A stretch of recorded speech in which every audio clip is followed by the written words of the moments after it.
Well, before I start with the content of this show, I like to wait for less than 1 minute just because some people are doing other things, like, for example, they're in the bathroom, driving, cooking, and they need a lot of time before they can actually tune in. Some other shows, they wait 5, 10 minutes. Some webinars, they wait even half an hour, 45 minutes. But in this case, because these episodes are between 5 and 10 minutes, I think 1 minute should be enough. And if it's not enough, you can just listen to the audio or watch this episode later. But remember, safety first. So that's it. I'm going live in one. No, I'm sorry. I'm going live in 5, 4, 3, 2, and 1. What is going on? My name is Ben, and welcome to another episode of my daily vlog, where I strive to inspire you to achieve your goals and therefore your dreams. How are you? Happy Friday. Finally Friday. Today we've got a little bit of snow here in London, New Hampshire, so everything is really puffy snow outside. So I think that's a good thing for some ski resorts. And today I'm going to read you a new segment from chapter 1. These are longer segments. I was planning on reading you at the beginning of the show in January, but they were a little longer. So I thought, someday maybe I will split them into different parts and read them then after I finish with everything else, which I did. And now that's what I'm doing. And this segment is called self-awareness. What are you not good at? What are the things you invest your time in that are actually not your forte? The things you can do or can learn to do, but are ultimately not your passion. It's okay if you're not good at your passion. Then you have to invest your time to improve it and ultimately succeed. We all have things that we do that we might even like to do, but that actually not our passion and therefore not our purpose. It's okay to do these things recreationally, but focusing on them long term will distract you from achieving your goals and deter you further away from your purpose. So this is something I struggle with. I did struggle with in the past. I still struggle with sometimes currently. And basically what it is like sometimes the best thing I can do is to give you an example. For example, I love photography. It's one of my passions.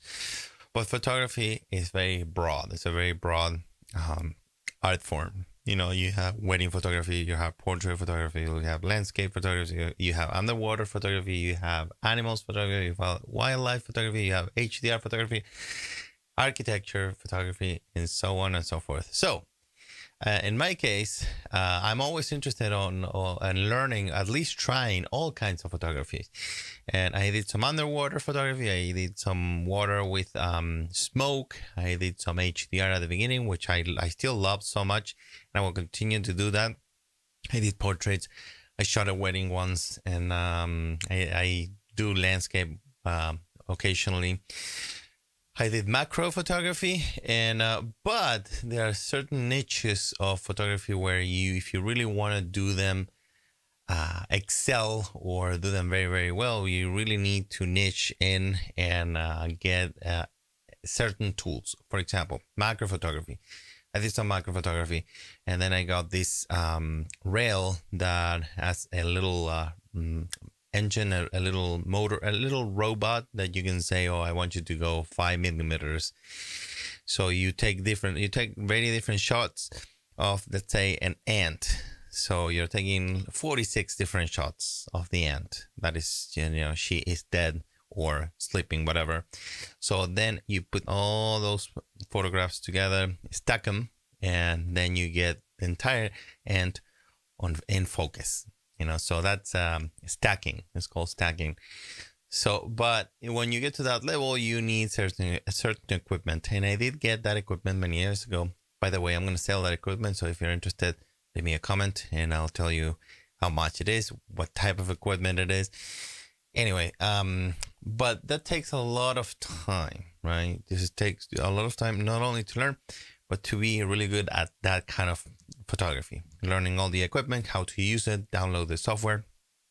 So that's one thing. One example I can give you, and the other example I can give you, and I have a reason why I'm giving you two examples, is astrophotography.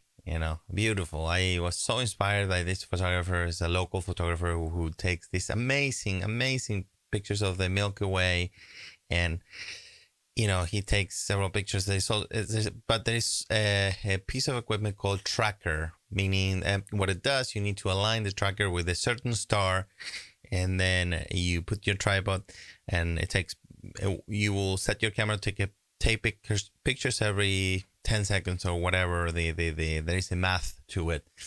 So then the tracker is tracking that star, and it's moving and taking another picture very, very, very little. So meaning that when you put all of those pictures together, you stack them, you get a very sharp picture of the sky. You can see all the Milky Way and whatever you want to shoot. But there is so much to learn, not only using the tracker, but you need to learn about the skies. You need to learn about the galaxies. You can see there are certain parts of the year where you can see the Milky Way, certain parts of the year which you can't. So depends where you are. You want to be far. So there's so much to it, So I made the mistake, I guess, not a huge mistake, but I made the mistake to try to get into astrophotography because I was so inspired by this guy's work. And then I realized when I was doing it, I realized this is so much work. You need to learn so much. You need to spend so much time because I went to shoot one night with this guy, and basically you need to go in the middle of the night and spend 4 hours there with mosquitoes and who knows, bears or anything that is around the environment and to take those pictures. To take one picture or two pictures. So then you need to go again. And so in order to build a portfolio, it will take years to take thousands of pictures. I spent hundreds of hours processing those pictures. My point is, I was actually wasting my time because that was detouring me from other things that are more important to me, like my YouTube channel. So, and that's what I'm saying, sometimes you have passion about certain things you're not good at, and that's an opportunity for you to get good at. And sometimes you have there are things you are passionate about, but if you do them, they will take time away from the other things you really want to do that are actually even more important than that thing. So when you see yourself doing that, if you caught yourself focusing on something that is a passion but not as important as your main passion, or is not going to actually lead you to your main goals, you just need to abandon that, let it go, and let it to maybe do that one day after you accomplish your main goal. For example, in my case is work on my YouTube channel. My immediate goal is to reach 1,000 subscribers so I can actually eventually qualify to monetization. So the astrophotography can wait. And it's one of those things that I put it on my Masterplan lifetime spreadsheet after 65. It's I want to learn Italian and French. So I know a little bit of Italian, but French is something I want to learn.